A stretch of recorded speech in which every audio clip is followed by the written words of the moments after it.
Are you a leader or an aspiring leader in your work, your family, your sports? Let me ask you another question. How many people have you assisted achieve their goals today?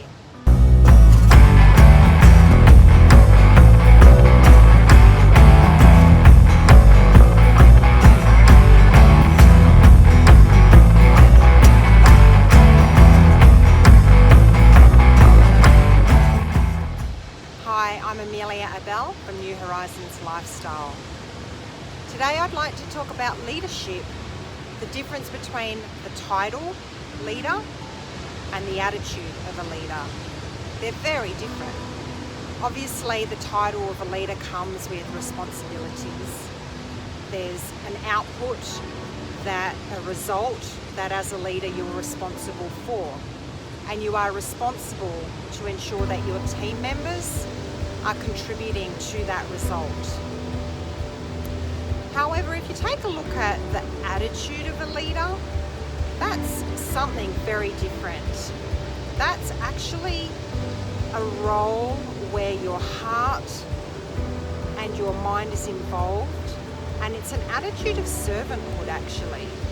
It's an attitude where you see it your responsibility to equip, to empower, to motivate and to inspire the individuals in your team. And how do you do that?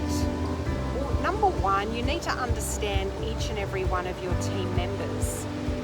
They're human, they have their own desires, their own passions and their own goals. You need to become familiar with those.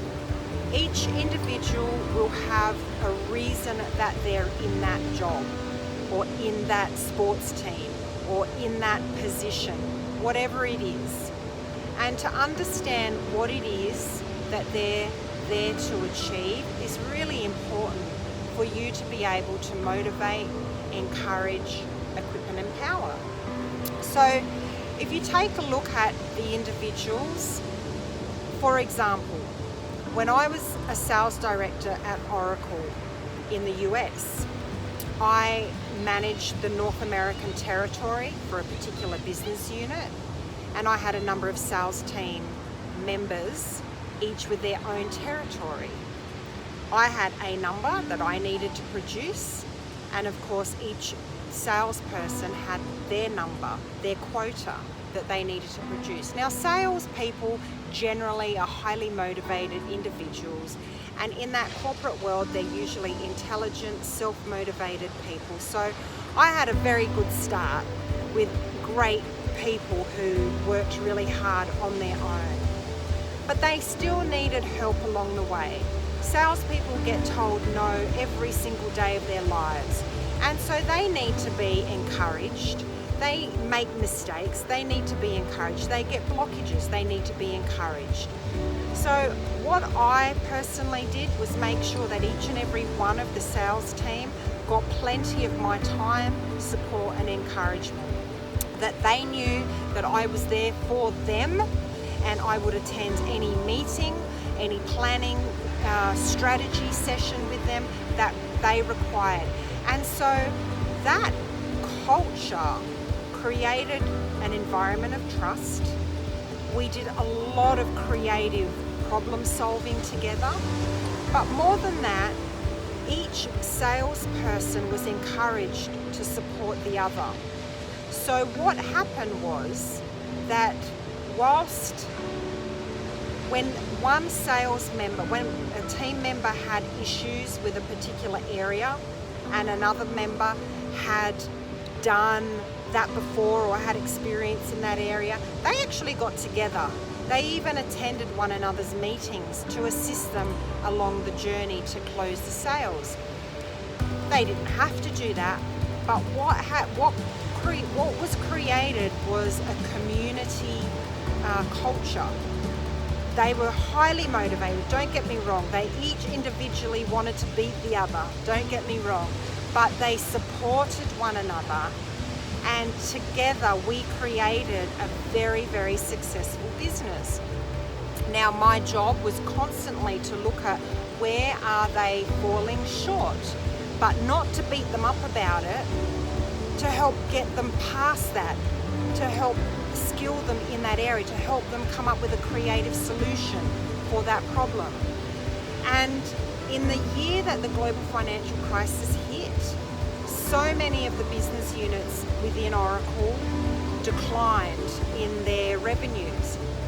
The business unit that I was involved with, we quadrupled. And I know that it was because of the culture that we created within our business group, and that idea that I was there to serve them by equipping, empowering, motivating and inspiring them. And what had happened was they ended up equipping, empowering, motivated and inspiring each other, which was fantastic. So I encourage you as a leader to take on those mindsets and heart sets. Be passionate about it.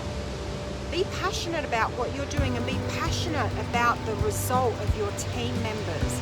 And I tell you, that'll go a long way to obtaining results. If nothing else, the morale will be fantastic. And we all know that a good morale does breed good results. All the best, guys. If you're interested, I'm interested to hear your opinions. Please let me know what your thoughts are on leadership. Let me know if you have a different attitude or share the same attitude and the results you have achieved.